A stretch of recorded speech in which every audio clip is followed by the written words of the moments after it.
Shalom, everybody. Rabbi Edelstein back again with this week's installment of Rabbi E in 3, brought to you, as always, by MEOR DC. Please check out our Facebook and like us. I've never said that before, but like us on Facebook or our website, MEORDC.org. Learn about our programs, including the Maimonides Jewish Leaders Fellowship, starting in just a week and a half on the campus of GW University. Okay, well, I'm back from 2 days of wonderful skiing with my daughter, Mimi. Now what? That's the topic of this week's Rabbi E in 3. Now what? I had a beautiful, inspiring, fun experience. And so what do I take away from that experience? Except a few muscle aches, kind of stiff, and some beautiful memories of gliding down the slopes, the beautiful world that Hashem made. Exhilarating. We also visited Muhlenberg College. A shout out to some wonderful Jewish students there at Muhlenberg. So, a few muscle aches and some memories. What now? Is that it? It's actually an interesting question to think about in life. When you have an amazing experience, an inspiring experience, what does one take away from, with what does one leave it? What does one take away from it, right?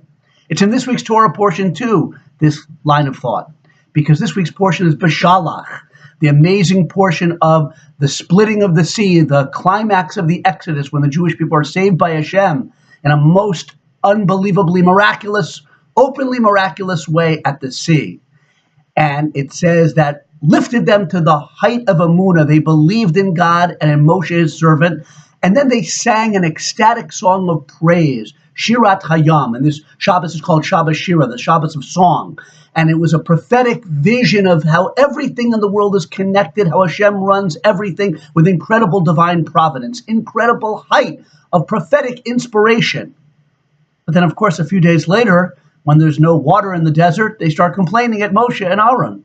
So, they saw this incredible vision. They had an ecstatic experience. What then? What now? They were back to the same as before.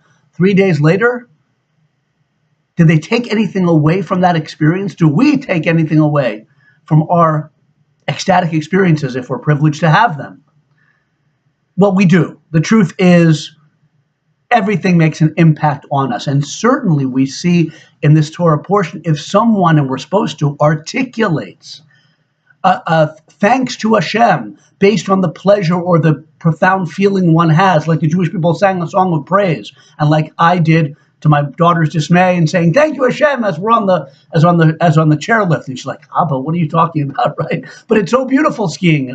Baruch Hashem, it's beautiful. See God's beautiful world. It has an impact on us. Certainly when we say those words, it has an impact. We become closer to Hashem through that experience, through articulating it. Okay, we might complain a few days later, a few hours later. We don't become transformed permanently overnight into some, saintly individual. That's not how life works. But it has a cumulative effect for sure, that experience. And of course, the wonderful memories of what we had, we can reawaken that feeling of pleasure in life, of thanks to God for that experience. And there's a concept in Judaism, mitzvah goreres mitzvah. One mitzvah pulls another mitzvah along. One expression of praise to Hashem, of feeling like this is a beautiful life He gave us, that is cumulative. And spiritually, we know God in the next world will gather together all those moments. And actually, we build our own beautiful spiritual moments in this life, and we enjoy the fruits of them afterwards in the next life.